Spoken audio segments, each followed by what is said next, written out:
Welcome, welcome, welcome, welcome to Design to Inspire. We had a little glitch.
Welcome, welcome, welcome to Design to Inspire with your host, Charlene Clark.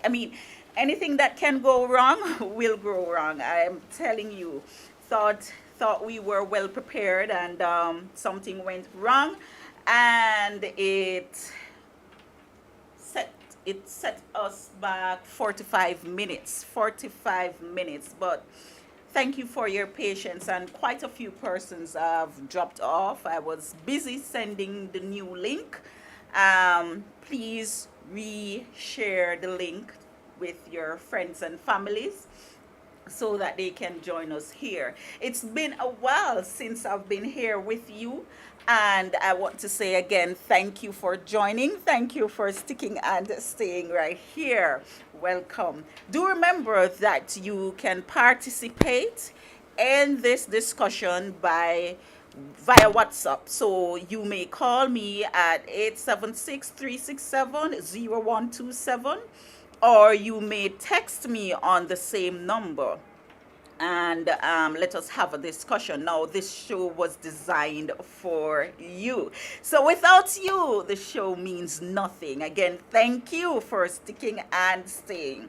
The topic for today is relationships and second chances. So I'll be glancing there, and I'll be glancing here. I have my camera there, and then I have my computer to look at me right here. So sometimes I'll be glancing off to look at myself and then look at you to ensure that I am, looking good for you. Relationships and second chances. Relationships and second chances. Do you give second chances? And if you do, on what terms? Giving your partner a second chance means that you forgive them for whatever they did and hope that it does not happen again. That is really why you give your partner a second chance. You forgive them for whatever they did, and you hope that whatever they did would not happen or will not happen again. It's like taking a leap of faith. But do remember that old patterns and behaviors don't just disappear.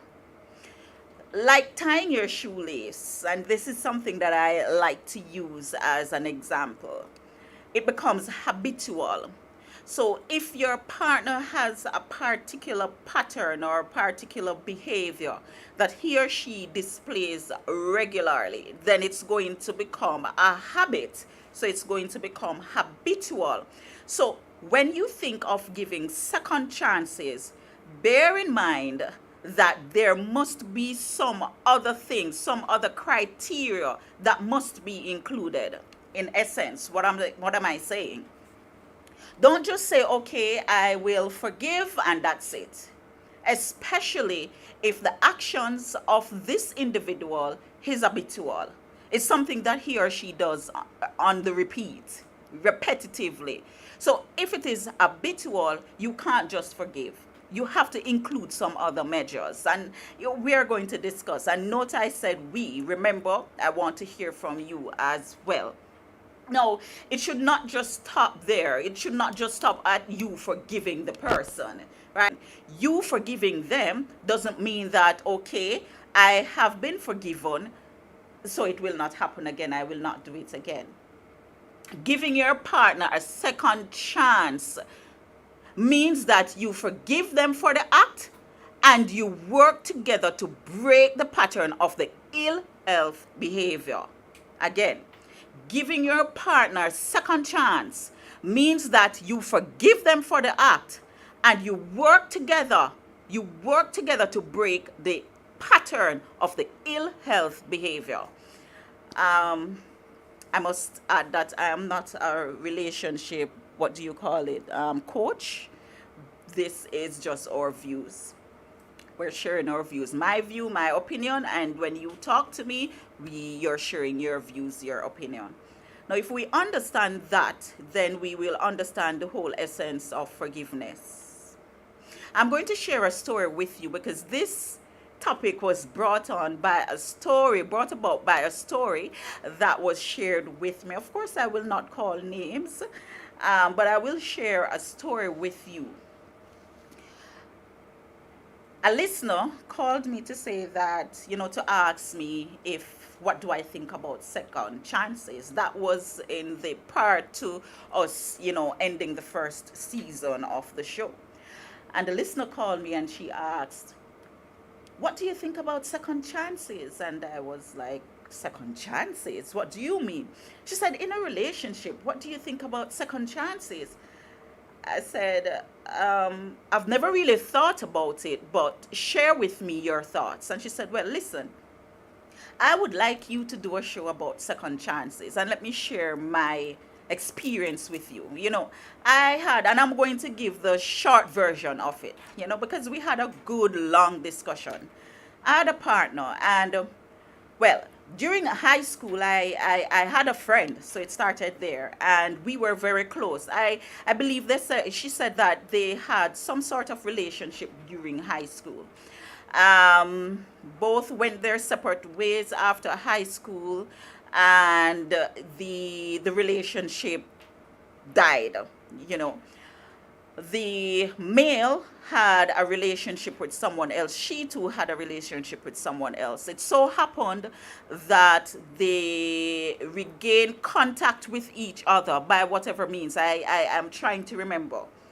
They regained contact with each other, but at the moment when each person had a partner, at that time, she was going through a relationship breakdown, so to speak. So, like you have one foot in, one foot out kind of a situation. She was kind of there making up her mind as to whether or not she was going to remain in that relationship. So for her, it was easy for her to end that relationship. So the spark started again when they rekindled their relationship, their social relationship, let's call it that. So they began having that regular discourse, and the feelings didn't die. It's just that they went their separate ways, and so the feelings began to ignite. And so while the feeling is or igniting, they decided that, okay, we should get back together. No, he had to separate from the person that he was with. Not only that, he too was going through a broken relationship. So now that he found his high school partner, now that he's now back in dialogue with his high school partner, he's feeling revived, rejuvenated, and going through this broken relationship. You want to feel that sense of comfort, and so he decided to separate. The person that he was with thought that his high school partner was the reason for their separation, even though that the person knew they had a broken relationship.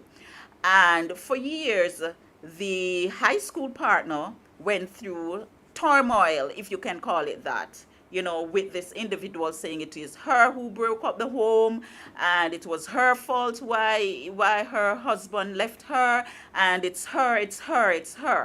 And she went through that. She went through that kind of feeling. She went through that negative feeling, that negative vibe. She went through that. And it so happened that years after, the person, her high school sweetheart, began having an affair. And she said to me, when I found out about the affair, I said to myself that, however, she felt that I was the one who caused the end of the relationship. But no, I'm going through this pain.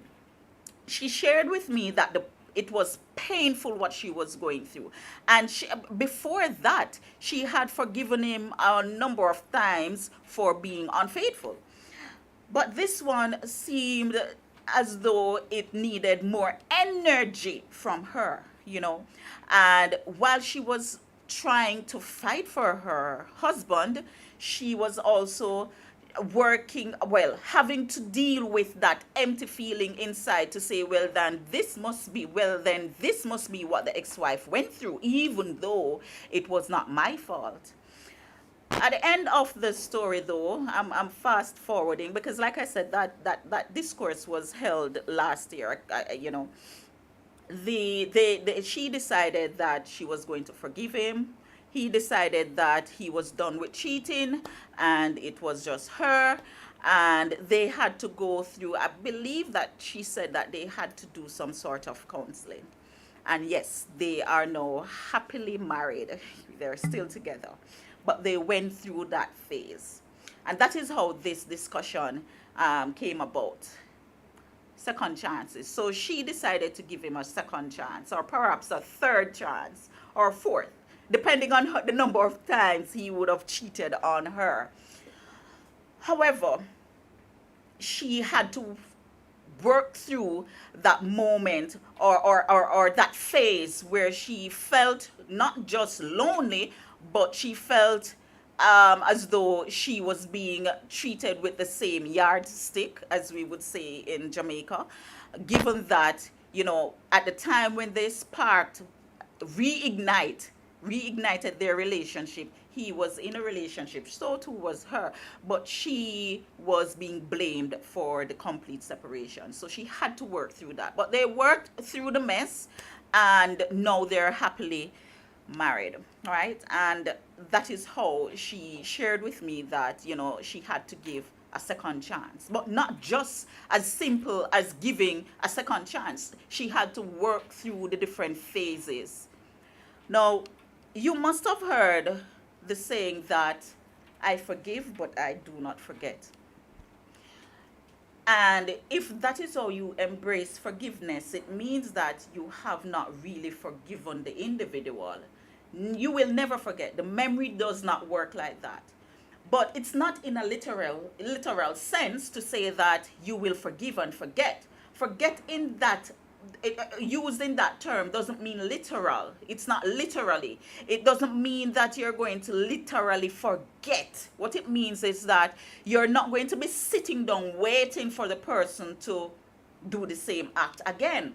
So to forget means that you will forgive the person wholeheartedly, but you're not going to be waiting behind the door, peeping through to see if he's going to do it again. Because forgiving the person means that, okay, he did this, I've forgiven him, and I'm not going to hold him at ransom forever. So that is what it means when it's in the term forgive and forget. It doesn't mean that, okay, I've forgiven you, and as soon as I've forgiven you, it has left my memory. The memory doesn't work like that. And so that is why it is important for one to also include some other methods in the process of forgiveness. And it depends on the magnitude of the action as well.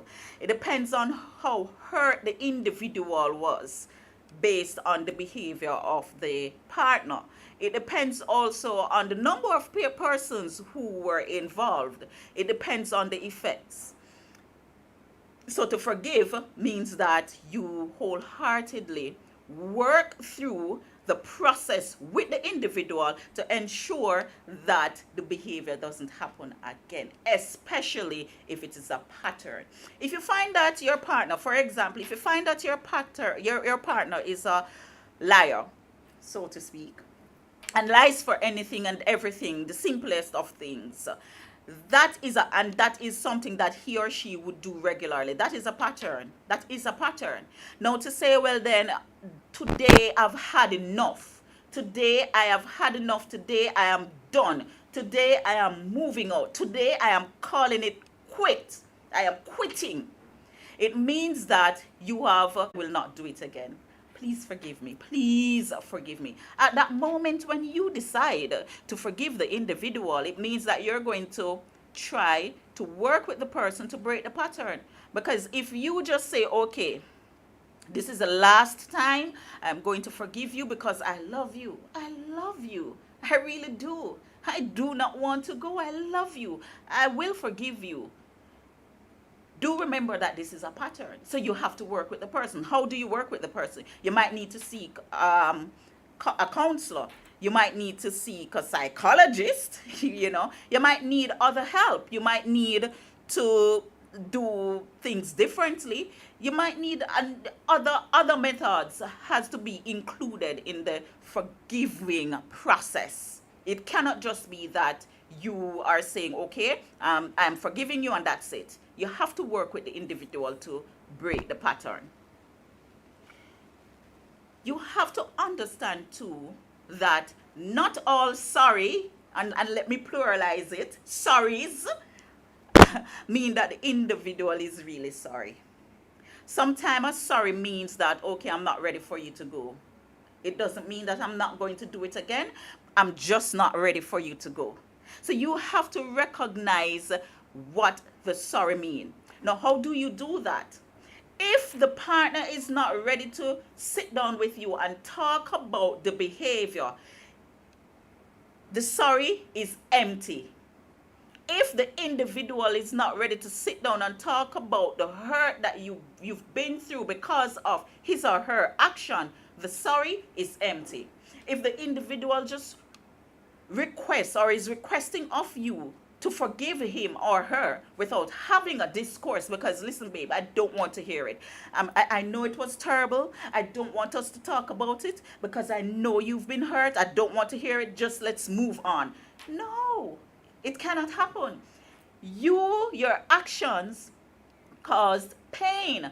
Now, for us to be for me to gain clarity into what has happened, and for me also to forgive you because of your actions, then we must talk about what happened. We have to. Let's sit down and talk about it. Now, if you cannot sit down with me to talk about the pain that you put me through, then your sorry is empty. If you recognize that the individual is not ready for that, then the pattern will never be broken. You have to also know when your partner is ready to be forgiven, because sometimes they're not ready. These things are important, viewers, listeners.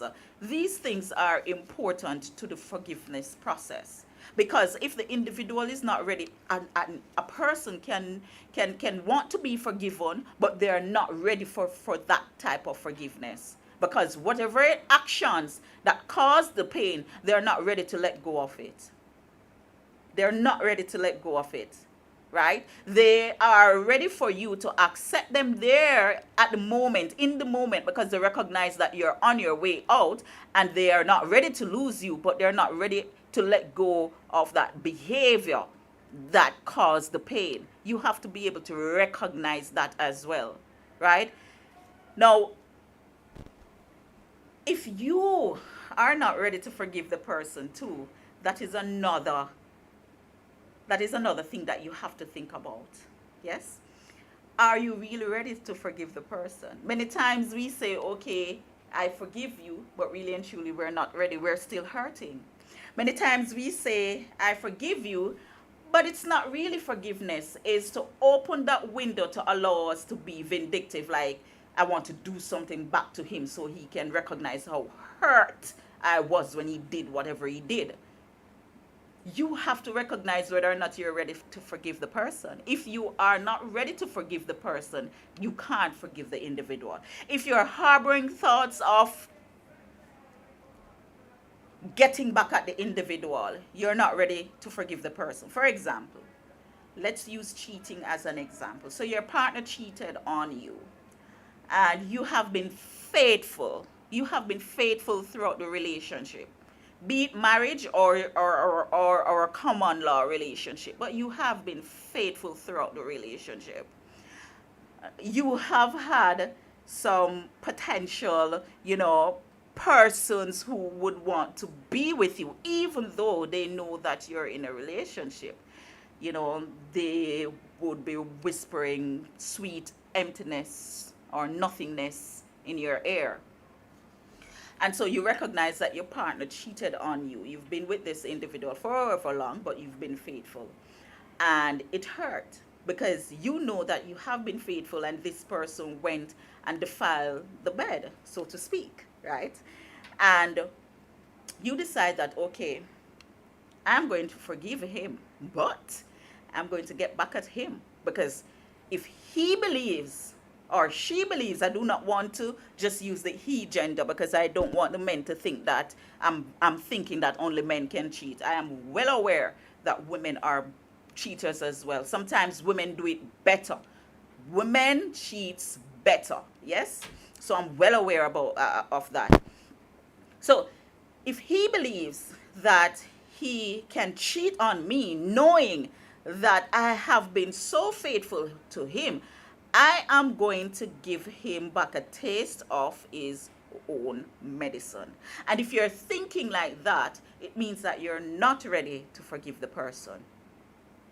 You are just buying time to inflict pain on the person, to say, ha, see, I got you. Now, how does it feel? And when we get into that kind of, interaction, it's problematic for the relationship. So you have to be ready to forgive the person. Now, here's another scenario. If you know the individual whom the partner would have cheated with you, or say you know the individual, if you forgive your partner, you cannot approach and should not approach the individual. So I know that my partner cheated on me with Susan, so to speak. And I decided to forgive my partner. At no point I should be having any sort of discussion with Susan about the relationship that she had with my partner while he was cheating. At no point.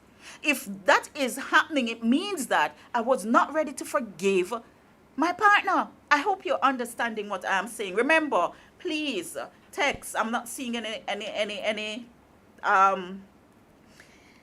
opinion coming out. Please share your opinion. Remember, you have the chat right here. You can share your opinion in the chat, or you can WhatsApp call me, or you can WhatsApp text me on the number that is shared in the chat room. Yes? Do share your opinion. You're very quiet today. Sometimes I do not like to venture out in these, serious topics because you're usually so quiet. Let's talk. What is your perspective? Share in the chat. Let me know. Do you believe that you can completely forgive a person who caused you pain? Do you believe that you can totally, note I did not say forget. But forgiveness means that you would not bring up back the situation that caused the pain. Forgiveness means that you would not be waiting in the corner to inflict similar pain upon the individual. Do you believe that you, or anyone for that matter, do you believe it is possible for an individual to completely forgive their partner for the pain? Because pain is not only inflicted through cheating. You have physical abuse, and that is something that we have to be careful about. When your partner becomes physical, you have to be careful about that type of forgiveness. No, and this is it. Each time I talk, something comes to mind while I await your opinion. Remember, share. When you talk about physical abuse in relationship, and many times you would hear stories from individuals who would have forgiven their husbands, right? Forgiven their husbands for physically abusing them, and the abuse continues and it continues and it continues. That type of pain is different. When a partner becomes physical in a relationship and it becomes a pattern, an individual or the other party cannot just simply forgive the person. There must be some type of intervention. And this is why abusive relationships continue unless there is some divine, not only divine intervention, but all the interventions necessary to break that habit. Think about it. Think about it. So my husband was abusive yesterday. My husband was abusive last week. My husband was abusive last month. And I decide that each time he's abusive physically, I am forgiving him. I am forgiving him because he would hit me and then he would cry and then he would say, baby, I'm so sorry. I would not do it again. And I'm forgiving him. And 100 times I'm still forgiving him. 365 days in the year, I'm still forgiving him. 10 years after, multiply by 365 days, I'm still forgiving him. Because there was no intervention that was employed during the forgiving process. That is habitual. And for that type of habit to break, there must be some type of intervention. Let me hear from you. Let me see if I can hear what is happening here. So welcome again, and I have Marjorie. Okay. Thank you for joining. Okay, so I'm not having any discussion here in the chat to share. Let me go to the phone messages. So while we're there, how do you forgive? How do you embrace the whole essence of forgiveness? How do you ensure that once you forgive the individual, the relationship improves? Because it wouldn't make any sense. It wouldn't make practical sense to offer forgiveness if the relationship is not improving. So how do you forgive? Now, to forgive an individual, you have to first work on you. Well, you have to work together, but you have to work on you too. You have to, here is what I mean. Do you want the relationship? Why do you want the relationship?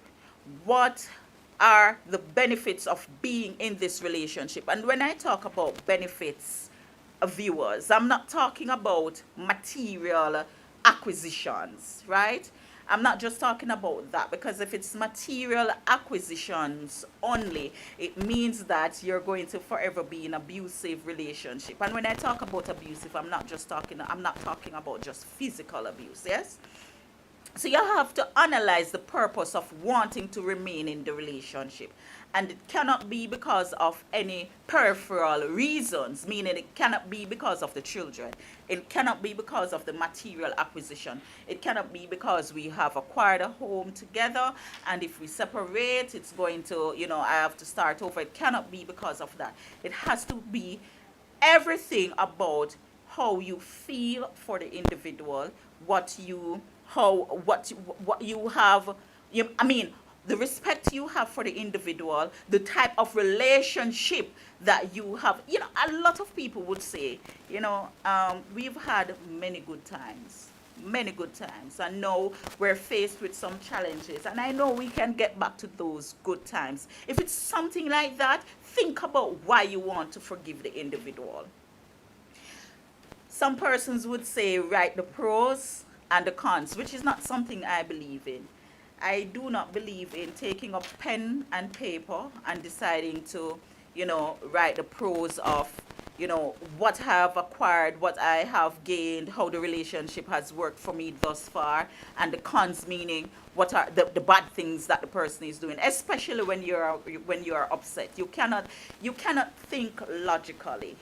Because writing pros and cons when you're upset means that you're going to, even if the cons are 3, and the pros are 100, you're so upset that you're going to say, but it's three cons. But the cons supersede the upset, because look at the magnitude of the cons. Right? It's not something I believe in. And that's just my opinion. I do not believe in writing pros and cons. Write the good things. Some people will say write the good things on one side of the paper and write all the bad things on the other side of the paper. I don't believe in that. What I believe that individuals should do is to sit together and assess the relationship. And you're going to assess the relationship from start to end, not from when you began experiencing the problems. Not from there. Why not from there? Because you want to assess the relationship fairly. Because if you assess the relationship from when the problems begin to surface, you would be looking at the relationship at that point when it was broken. You want to give credence to your relationship, remembering the good times that you would have had, remembering that, listen, we can do this because we did it before. We had 3 years of happiness. We had 3 years of togetherness. We had 3 years of love, pure natural love. So now that we're going through this, we can do this because we've done it before. So when you are assessing the relationship, assess it from the beginning. The things you used to enjoy and do together, because perhaps the relationship is broken or breaking down because you no longer are doing those things that you once did. So you need to assess the relationship from the start to the end. Some of us will be sitting longer in the couch because, some of us have been together 50 years. Like me, who is just married for what, going 2 years? I would sit much shorter, right? But you have to assess the relationship from the beginning to remind yourself that you can do this. You have done it before, right? And it is possible because it's something that you would have achieved. Please share your opinion. Any opinion? What do you believe? Do you believe that you have it in your capacity to forgive and forgive wholeheartedly? Let me hear from you. I have persons listening. I have persons watching. I need to hear your opinion. Do you believe in complete, total forgiveness? Let me hear your views. Yes, any opinion?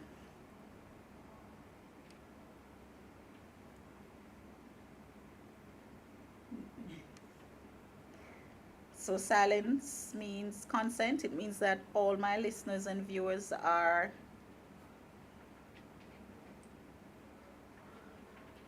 agreeing with my points. Yes? Okay.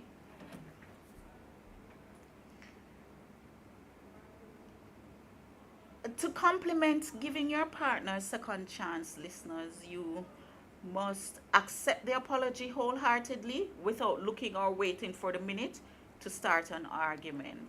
You know, you must also communicate your feelings, because feelings is what we use to describe everything.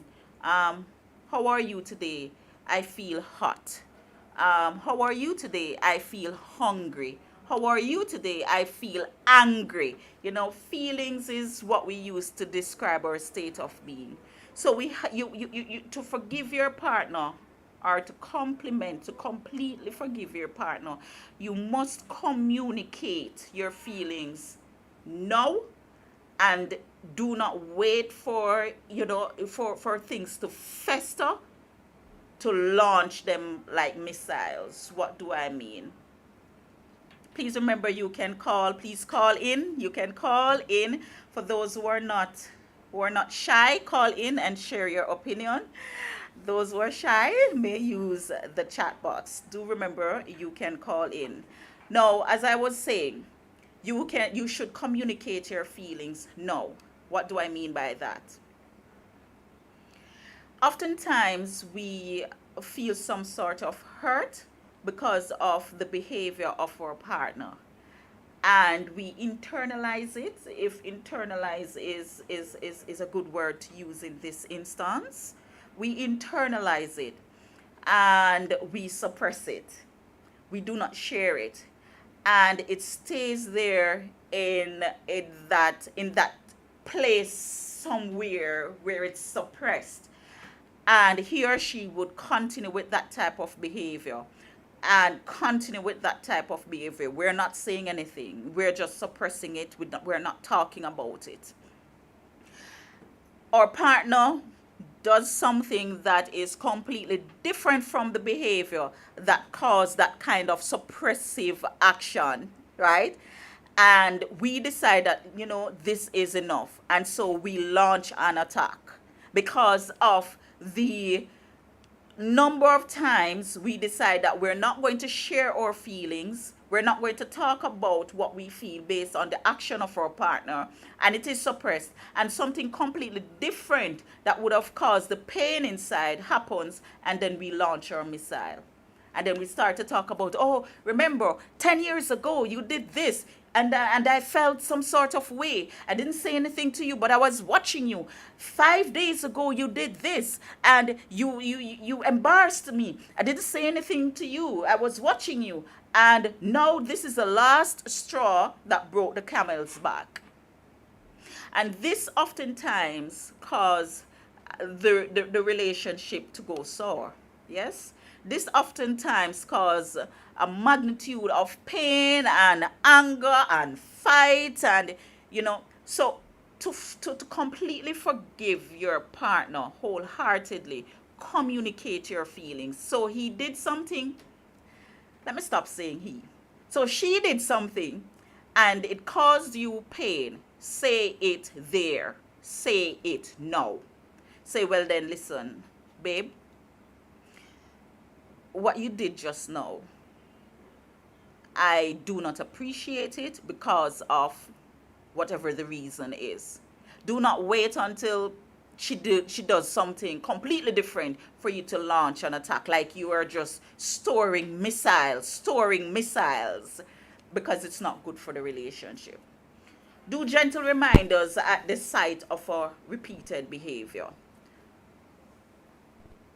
So you've recognized that your partner speak to you in a particular way, whether in the public sphere or in private setting.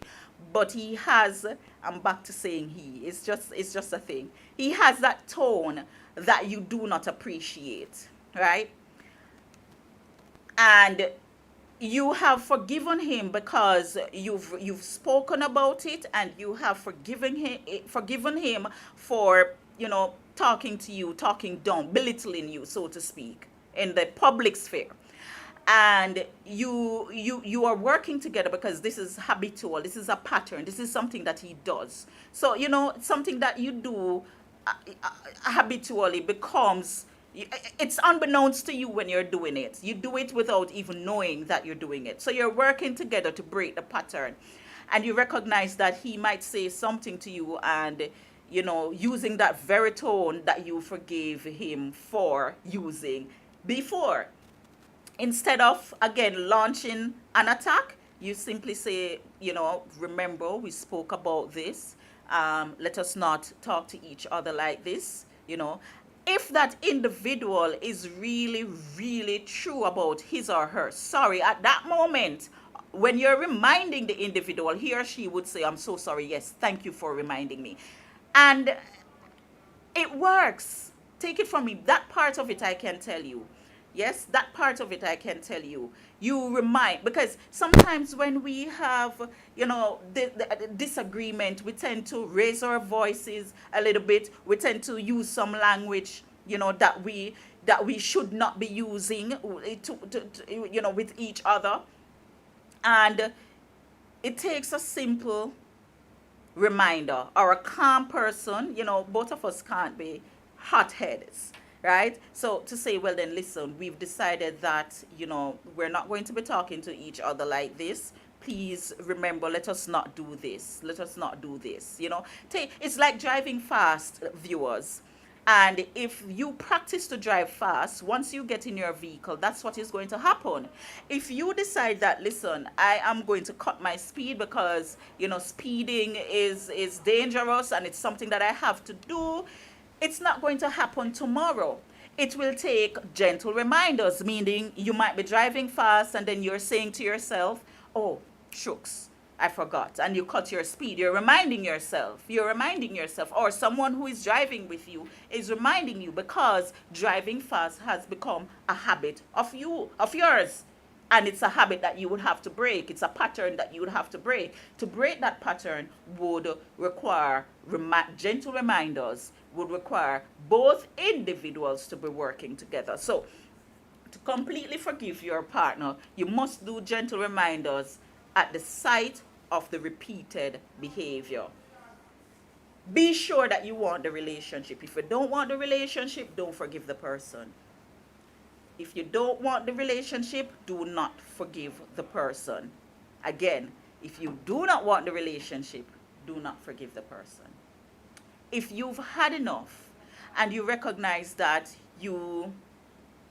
welcome Janelle, if you've had enough and you recognize that this is really it for me, I do not have the capacity to forgive, do not forgive. Well, let me not say do not forgive the person, because when you forgive the person, it should be pure, it should be true, right? So if you're sure that you're done with the relationship, you've had enough, do not say to the person that, listen, I will forgive you.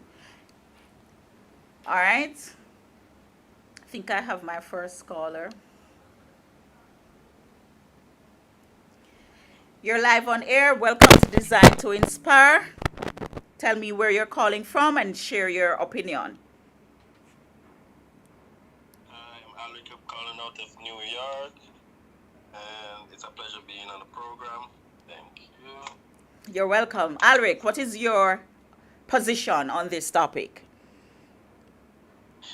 Okay, let me speak from a man's point of view in regards to forgiving, because sometimes people think it's more on the women's side, like as if women are the victim all the time, but there are times when men are the victim in a relationship, and I would speak on that. Some of the reason for this is that it could stem from the woman having a better financial status. She's making more money. It could be that she's the home owner, or she's the one on the lease for the apartment. So it makes her feel a little more dominant and giving orders or instruction, and that could make a man feel less of a man or have low self-esteem. And Okay. Yes, I hear you.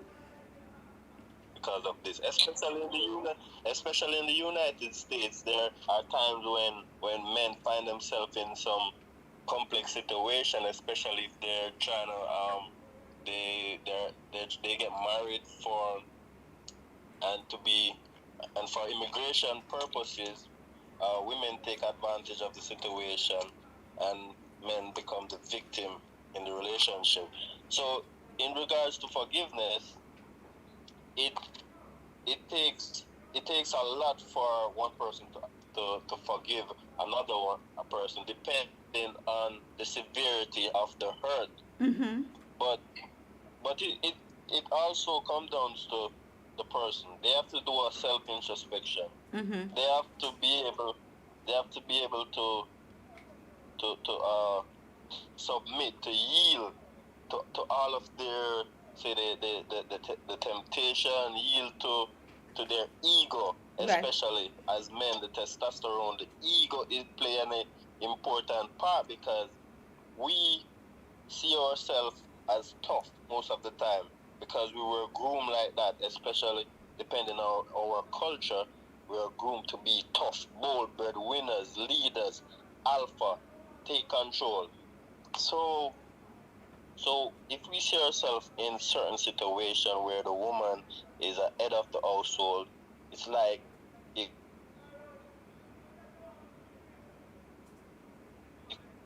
but good communication can really good communication and attitude within the relationship can change some of that, not because a woman makes more money than a man in the household, that doesn't mean one person should feel less. As because the modern day that we're living in, women fight for equal rights, and we share equality where that is concerned. So forgiveness, it takes it we have to look in ourselves and really have that mental capacity to forgive another person. It takes a process. It's not something easy, especially the scope of the earth. Right. And men, a lot of men out there are victim. They are being victimized, and they suppress it. Right.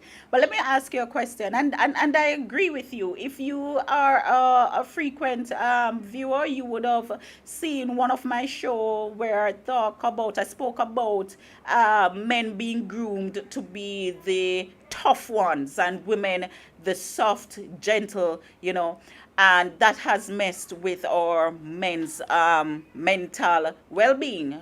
We had that kind of discussion. But let me ask you a question since you're here. You spoke about men being victimized, and some women would become very aggressive towards her man because she is the sole breadwinner. And you also spoke about men losing self-esteem because of the woman being the sole breadwinner. Why would a man, if you can answer that question, why would a man lose his self-esteem or feel inferior if the woman is the sole breadwinner or earning more than he is? This is as a result of how they were groomed in to begin with, and this is why, as men, fathers, brothers, we should communicate with our male part, with our son. Teach them. As fathers, we should teach our son not only just to be a man, but how to be good husbands to our wives. And that is where we're lacking as men, because we teach our son to be tough and bold, but we're not teaching them really how to be good husbands, how to be good support systems to our wives and build them like queen, and lift them up and guide them and carry them through. So there's a lot that we need to work on as men.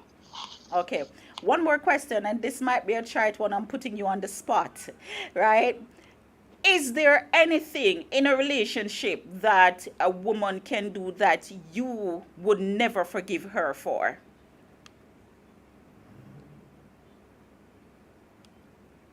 There's a whole list, because in this this modern day, women do some really gruesome things that other person would say unforgiving. But in a relationship, um, there's a lot.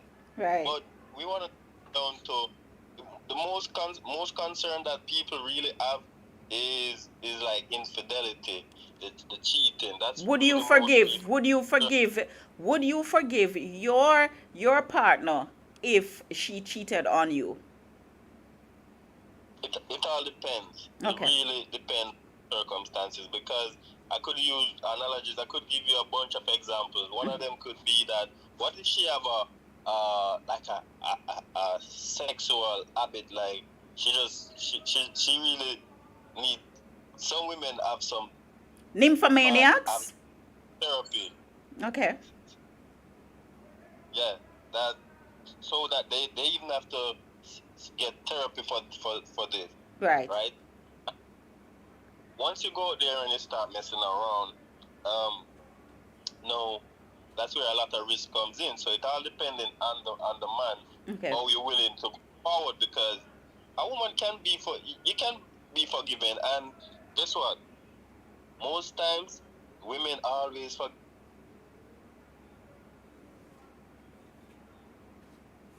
but women, they can be forgiven, but it all comes down to how you communicate and how you Brilliant.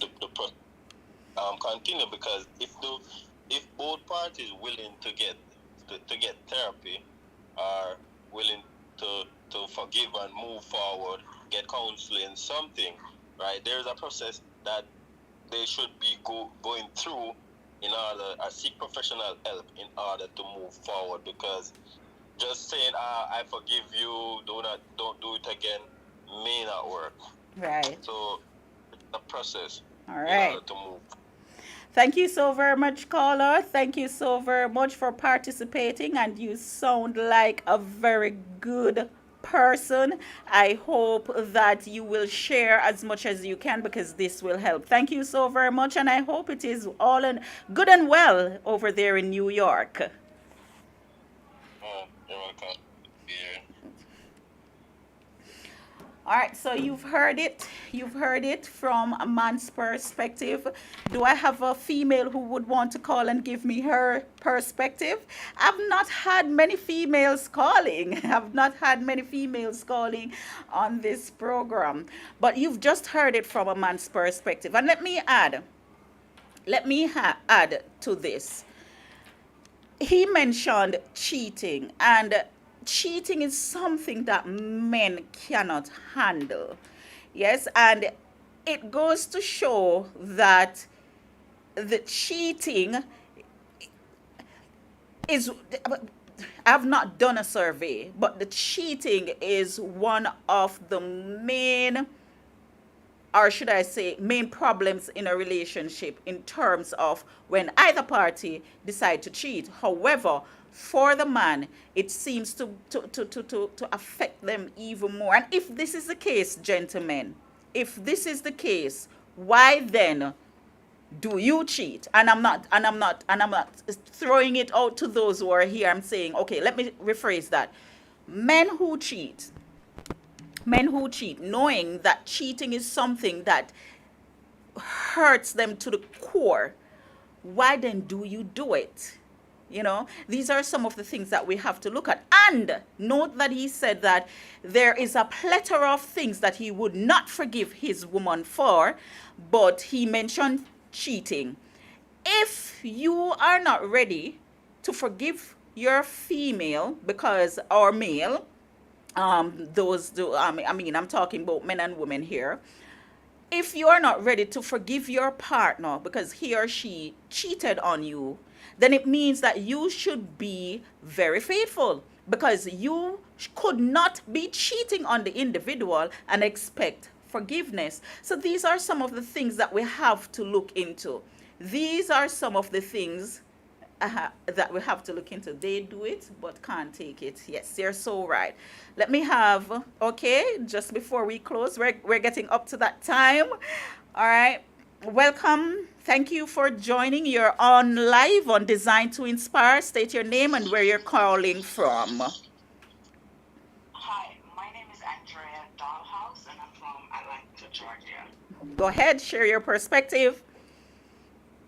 Yeah, as I was saying, like men, I'm not feminist, but men, they can't take a female cheating, but they like to do it. It's like if you cheat, it's a wrap. They want to break off the relationship, but if they cheat, they want you to be forgiven, and they want you to want to be in a relationship with them. And it's not supposed to be like that. They're supposed to reap what they sow, and I believe in that strongly. Okay, so hold on, caller. You just said that they're supposed to reap what they sow. Is it that you're saying if they cheat, then you need to cheat back? No, that's not exact. That's not what I'm saying. What I'm saying, practice what you preach. If you don't want your wife or girlfriend or whoever to cheat on you, do not do it to them. Okay. Do not do it to them.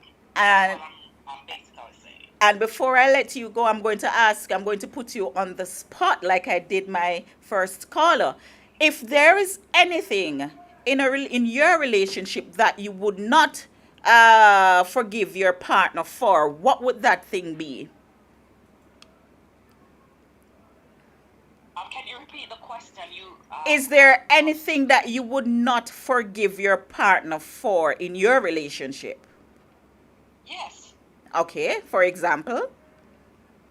For example, when I was growing up, I used to go attend this church in Jamaica with my best friend, and her pastor had his wife's sister came over, and he ended up gotten her pregnant. And I would not be with my husband if he got one of my family members pregnant, or if he even cheat with one of my family members. That would be something that is definitely a no-no. Unforgivable. So if Right, if he impregnates someone else who is not a family member or a friend, you perhaps might forgive him. But if he impregnates someone who is a family member or a friend, it's unforgivable. Well, That's a wrap. only on one condition I'll forgive him if the person is not a family member. If the person is going to agree that I will take full custody of the child with my husband. That's so that would be a difficult one for him. So, Right. if he knows what's good for him, he would not cheat. Or if he's cheating, he needs to um, All right, it seems like I've lost the caller there. She was about to say if he's cheating, he needs to stop, I assume. Thank you, caller out there from Atlanta, Georgia. Now, ladies and gentlemen, thank you so very much for tuning in. Remember, if you have a relationship and you're going through some trials and tribulations, you need to assess the relationship. You need to look at the things that you will not forgive the individual for, and don't just sit in the relationship waiting to serve your partner the same medicine. That would do you no good. If you truly want the relationship and decide to forgive the individual, do so wholeheartedly. Do remember that some actions are patterns. And if it is a pattern, you forgiving the individual alone will not break the pattern. If it is a pattern, then you also need to implement some other methods along with the fact that you have forgiven the individual in order to break that pattern. So you might want to seek counseling, or you might need to have, a psychologist coming in. Men do not like to, see a psychologist or a counselor. I don't know why. I guess it's the ego. But if that person is really sorry about what they do, they will forget the ego and get on board to fixing and repairing the relationship. Also, you need to assess the relationship from the beginning, meaning that no, you're going to remind yourself that you once had it good, so you know how to do it good. So now that you have it bad, you can look at the things that you were doing while you had it good and reintroduce them, because sometimes when we have it bad, it's because we subtracted the things that once made it good.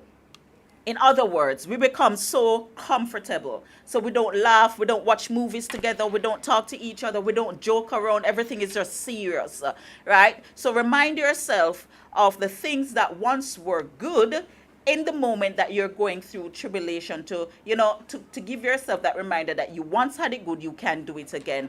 Do not forgive, or do not say you forgive, to give you time to hurt the individual because they inflicted pain.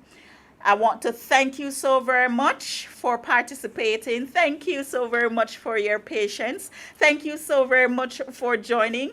Of course, it's under 1 hour, and this is where I take my leave of you. Now, remember, if you have not yet subscribed to the channel, please do subscribe. We will be having our nightcap program every Sunday, 6 o'clock, right on the dot. And we will be discussing different topics. Do come to discuss and share your opinion. Let us talk, let us share, and let us learn together. This has been Designed to Inspire with your host, of course, Charlene Clark Cura. Do remember, too, that you can follow me on Facebook. Is it follow? Do you follow on Facebook? Whatever it is. Yes? You follow on Facebook? Yes?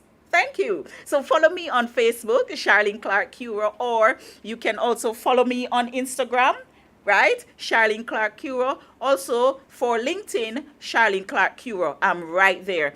If you have a function and you need a speaker or you need a trainer, of course, DM me and we will get it done. Thank you for participating. And this is where I say, be inspired.